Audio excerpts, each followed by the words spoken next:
Prieš pradedant sąmatos skaičiavimą su mobiliaja programėle BigPris Pro, svarbiausia turėti aiškę ir patikimą projekto dokumentaciją.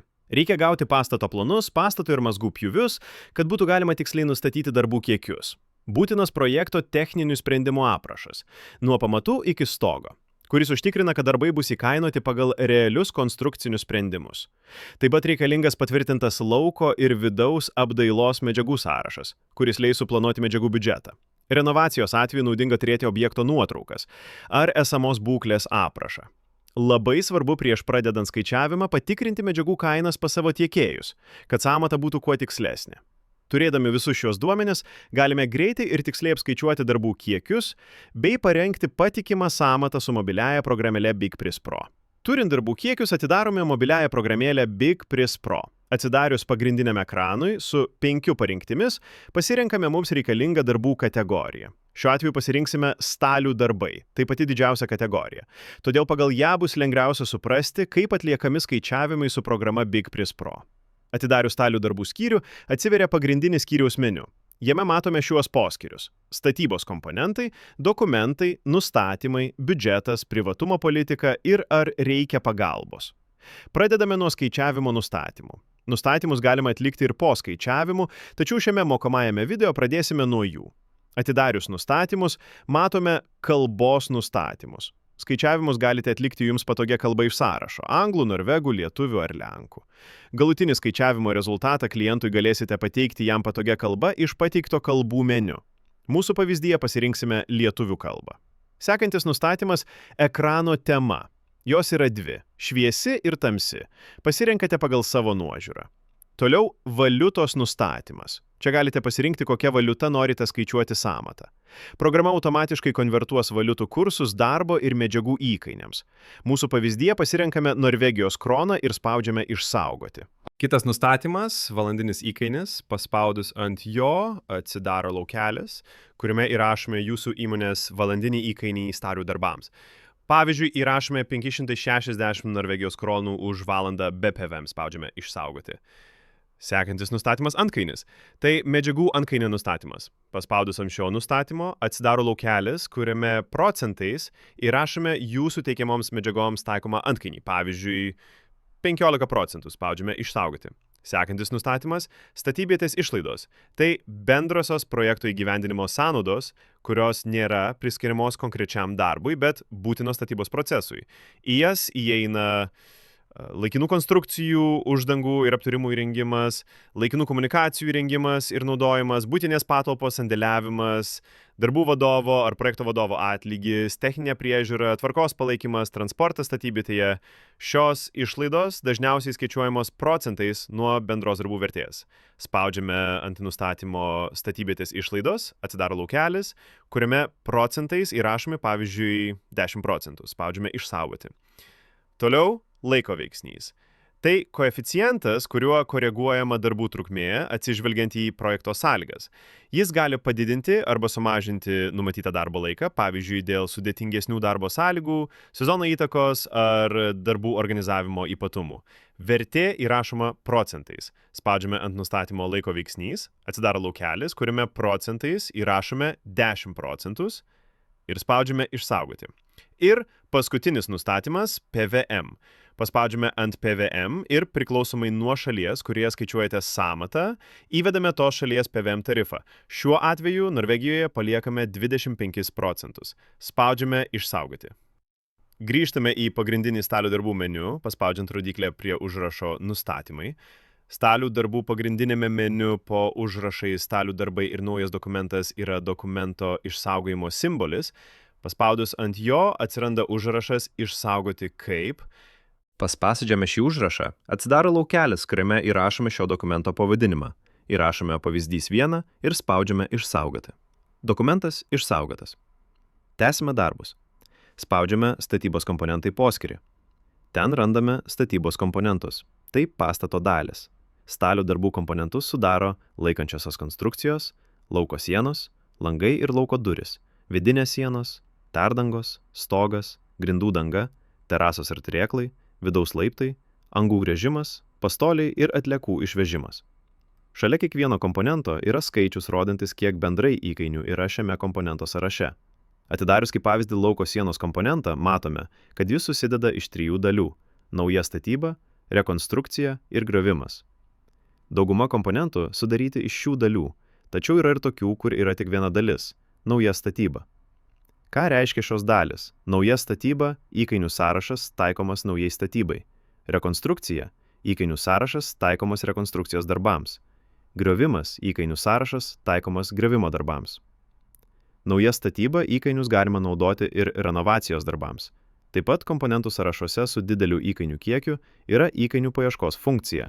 Paspaudus ant paieškos simbolio reikia įvesti bet kokį žodį, kuris gali būti įkainyje, ir programa sutrumpins sąrašą. Ši funkcija pradeda veikti įsigijus abonementą. Dabar apžvelgsime pačio įkainio struktūrą.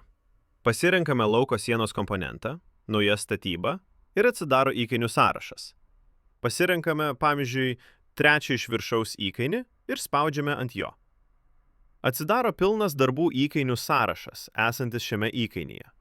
Jeigu, pavyzdžiui, paimame Timmermans panel dailylentes, stačiakampės 19,48 mm, jos susideda iš laiko normos, medžiagų normos, darbo ir medžiagos.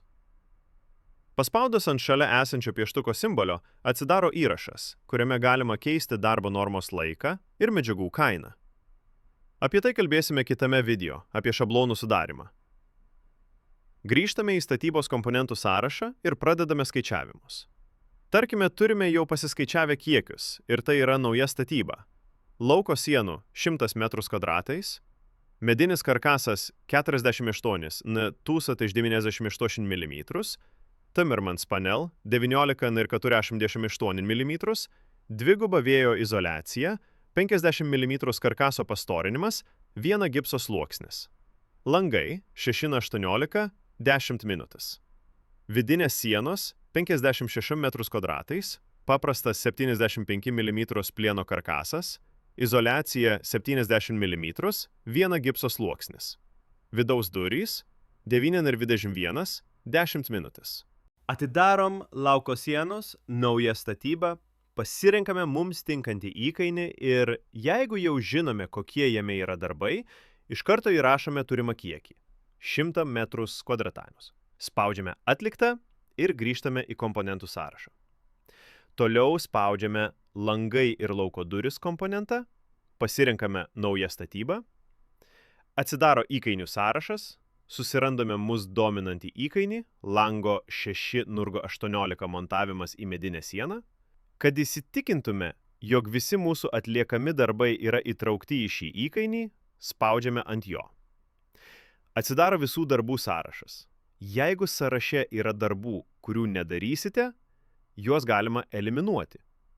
Kaip tai daroma? Spaudžiame ant pieštuko simbolio šalia darbo įkainio pavadinimo. Pavyzdžiui, vėjo izoliacijos juosta, lipni juosta isola 7,5 mm ir į laiko normą bei medžiagų normą įrašome 0,000. Spaudžiame varnelę. Šiame įkainyje šis darbas ir medžiagos nebebus skaičiuojami.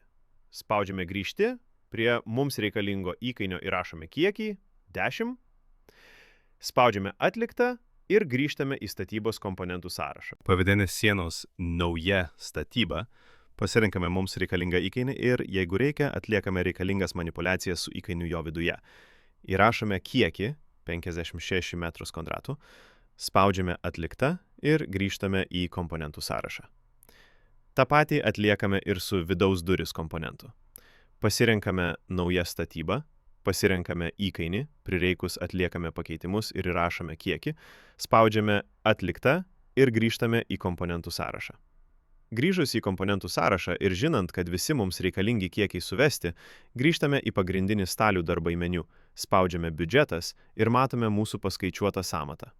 Čia matome darbo valandų skaičių kiekvienam statybos komponentui ir bendrai, darbo kainą be PVM kiekvienam komponentui ir bendrai, medžiagų kainą be PVM kiekvienam komponentui ir bendrai, antkainį, statybvietės išlaidas, medžiagų pristatymą, atliekų išvežimą, bendrą kainą be PVM, PVM sumą ir bendrą kainą su PVM.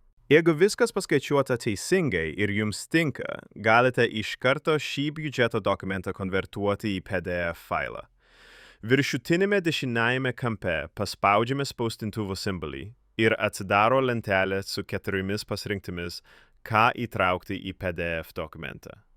Pasirinkame visas parinktis, įtraukti valandas, įtraukti darbo kainą, įtraukti medžiagų išlaidas, įtraukti bendras išlaidas. Spaudžiame sugeneruoti.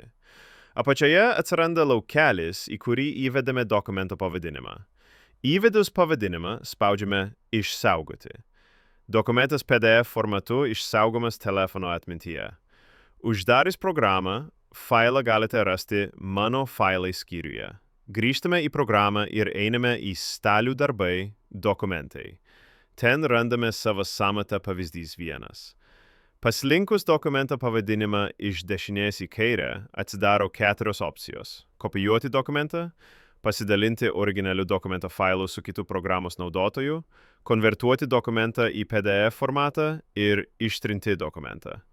Apie visus veiksmus su jau esamais dokumentais kalbėsime kitame mokomajame video.